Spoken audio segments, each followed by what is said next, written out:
मिरज तालुक्यातील अंकली गावाजवळ भरधाव माल वाहतूक टेम्पोने दुचाकीला जोराची धडक दिली। या अपघातात दुचाकीस्वार गंभीर जखमी झाला आहे। सदरचा अपघात हा रविवार दिनांक 27 रोजी सकाळी 9:15 वाजण्याच्या सुमारास झाला आणि या अपघातात नितीन रावसाहेब पाटील वय वर्ष 42 राहणार लक्ष्मीनगर कुपवाड हे जखमी झाले आहेत। याबाबत सांगली ग्रामीण पोलीस ठाण्यात नोंद करण्यात आलेली आहे। याबाबत अधिक माहिती अशी की नितीन पाटील हे आपल्या कुटुंबियांसह कुपवाड शहरातील लक्ष्मीनगर परिसरात राहतात।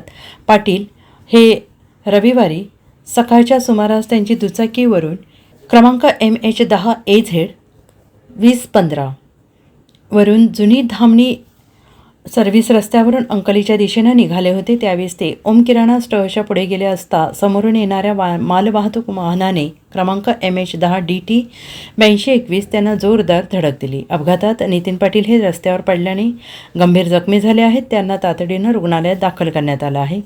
त्यांच्या डाव्या हातास आणि छातीच्या बरगडीस फ्रॅक्चर झाला आहे। फिर्यादीनुसार पोलिसांनी इम्रान अक्रम मुजावर वय वर्ष 34 राहणार कुपवाड तालुका मिरज यांच्यावर गुन्हा दाखल केला आहे। Bureau report SPN Marathi Miraj.